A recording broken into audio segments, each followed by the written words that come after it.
प्रयोगों की श्रृंखला में हम एक और एक्टिविटीज आपके सम्मुख लेकर हाजिर हैं और इस एक्टिविटीज में मेरे साथ हैं बाईं ओर रोहित सर और दाईं ओर अजीत सर। तो इस प्रयोग में हम आपको बताएंगे कि दानेदार जस्ता और तनु सल्फ्यूरिक अम्ल की क्रिया किस प्रकार होती है। आपने कई जगह इस क्रिया को पढ़ा है। आपने पढ़ा था कि जब धातु अम्लों से क्रिया करती हैं तो हाइड्रोजन गैस बनती है। उस समय भी हमने आपको एक क्रिया दिखाई थी कि Zn plus H2SO4 equal to ZnSO4 plus H2।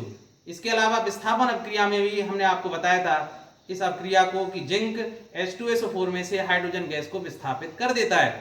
इसके अलावा अन्य क्रियाओं में भी आपने इस क्रिया को पढ़ा था। तो इस एक्टिविटीज के लिए जो आवश्यक पदार्थ हैं, जैसा आप देख रहे हैं जिंक मेटल, इसमें है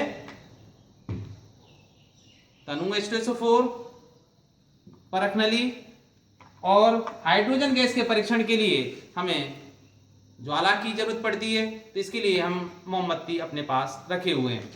तो सबसे पहले रोहित सर जो मेरे बाईं ओर खड़े हुए हैं आपको इस प्रयोग को करके दिखाएंगे। वो एक परख नली में जिंक को डालेंगे और उसमें H2SO4 को वो डाल के आपको दिखाएंगे कि बुदबुदे के रूप में जो गैस निकल रही है वो हाइड्रोजन गैस है। इसके परीक्षण के लिए हम उसके पास कि ये जो गैस निकल रही है वो हाइड्रोजन गैस ही है, कोई अन्य गैस नहीं है। आप जानते हैं हाइड्रोजन गैस के बारे में कि हाइड्रोजन गैस ज्वलनशील होती है और इसको अगर जलाया जाए तो वो फटफट की आवाज के साथ जलती है। तो रोहित सर अब आपको यह प्रयोग या एक्टिविटी करके दिखा रहे हैं। तो सर आप शुरू कीजिए। जैसा आप देख रहे हैं परख नली में रोहित सर स्पैचुला की मदद से अब जिंक मेटल को डाल रहे हैं। यहां दानेदार जस्ते के स्थान पर जिंक डस्ट का प्रयोग कर रहे हैं जिससे क्रिया तीव्रता के साथ हो। अब इसमें H2SO4 सर मिला रहे हैं। आप ध्यान से देखना कि बुदबुदे के रूप में ये गैस निकलती है और मैं तब तक मोमबत्ती को जला के तैयार रखता हूं। तो देखिए फटफट की जैसा आप देख रहे हैं इसमें बुदबुदे आप देख रहे होंगे। और देखिए मोमबत्ती इसको मैं पास लेके आता हूं। हाँ ठीक है।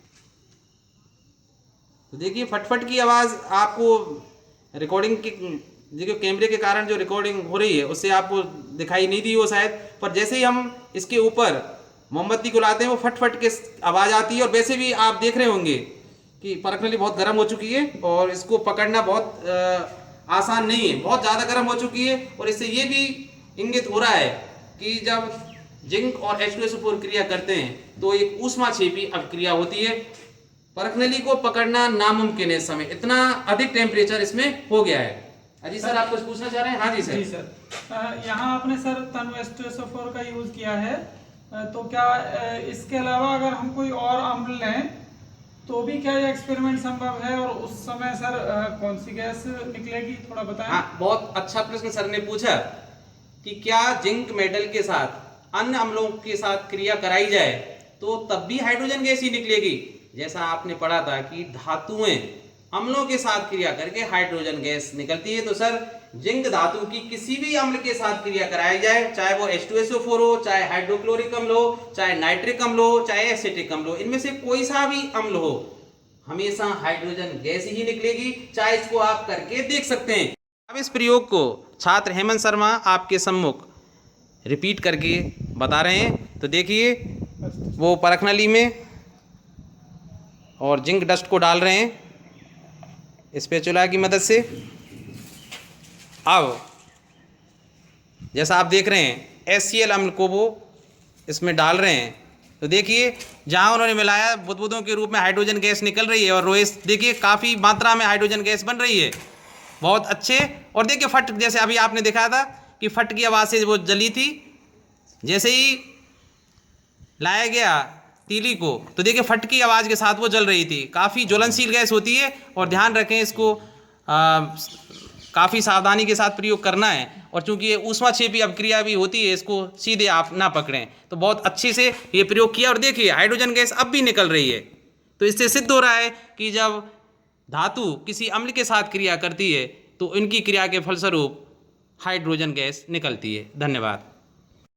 अब जो रासायनिक अपक्रिया हुई थी जिंक और तनु सल्फ्यूरिक अम्ल के साथ, तो उसको मैं लिखकर आपको बता रहा हूँ। तो Zn जिंक है प्लस सल्फ्यूरिक अम्ल का जो सूत्र है, रासायनिक सूत्र, वो H2SO4 है।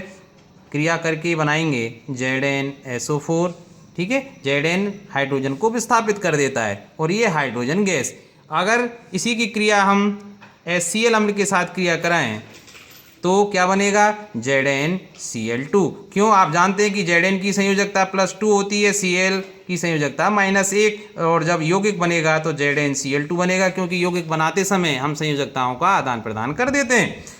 तो ZnCl2 प्लस H2 संयोजित, ये इसको संतुलित करने के लिए, क्योंकि यहाँ Cl2 है तो 2 का गुणा कर देते हैं, और हाइड्रोजन के भी यहाँ 2 परमाणु और यहाँ भी 2 परमाणु। तो इसी तरह अन्य अम्लों के साथ भी क्रिया कराई जा सकती है।